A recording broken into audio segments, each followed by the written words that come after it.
Hello and well everyone. Ministry of Home Affairs declared Jammu and Kashmir Democratic Freedom Party as an unlawful association and also banned 9 meaty extremist groups under UAPA 1967। क्या ये बात सही है? हाँ सही है। देखो हाल में ही मिनिस्ट्री ऑफ होम अफेयर्स ने Jammu and Kashmir declaration democratic Freedom party, एक पार्टी है जम्मू एंड कश्मीर की, जिसका नाम है Jammu and Kashmir Democratic Freedom party, इसको यूएपीए के तहत बैन कर दिया गया है, अनलॉफुल एसोसिएशन डिक्लेयर किया गया है और साथ ही साथ 9 मीती एक्सट्रीमिस्ट ग्रुप्स जो हैं मणिपुर में, 9 मीती एक्सट्रीमिस्ट ग्रुप्स जो हैं उसको बैन किया गया है यूएपीए 1967 के तहत। क्या ये बात सही है? हाँ बिल्कुल सही है। Ministry of home affairs declared Jammu and Kashmir Democratic Freedom Party as an unlawful association and also banned 9 Meitei extremist groups under UAPA 1967। Offences under UAPA are cognizable. जो यूएपीए के अंडर जो ऑफेंसेस होते हैं ना वो कॉग्निजिबल होते हैं। कॉग्निजिबल का मतलब होता है आपको बिना वारंट के भी अरेस्ट किया जा सकता है। कॉग्निजिबल का मतलब क्या होता है? आपको बिना वारंट के भी अरेस्ट किया जा सकता है। So offences under UAPA are cognizable, that means arrest could be made without a warrant. Penalty in UAPA, UAPA का क्या सज़ा है? यूएपीए का पहले तो एक डेथ है, दूसरा इम्प्रिजनमेंट फॉर लाइफ है and also be liable to fine if such act has resulted in the death of any person.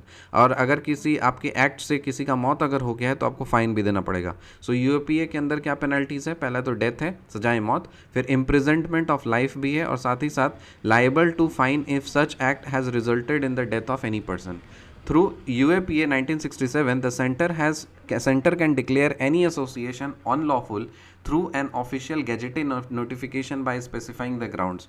So UAPA 1967, ये जो अनलॉफुल एक्टिविटीज़ प्रिवेंशन एक्ट 1967 है ना, तो ये सेंट्रल गवर्नमेंट को पावर देता है कि वो किसी भी एसोसिएशन, किसी भी ऑर्गेनाइजेशन को एक अनलॉफुल एसोसिएशन डिक्लेयर कर सकता है। और कैसे डिक्लेयर करता है? Bye releasing official gazette. तो ऑफिशियल जो गैजेट होता है उसमें नोटिफिकेशन निकाल करके ये यूएपीए जो है ये सेंटर को पावर देता है कि किसी भी एसोसिएशन को अनलॉफुल डिक्लेयर कर सकता है।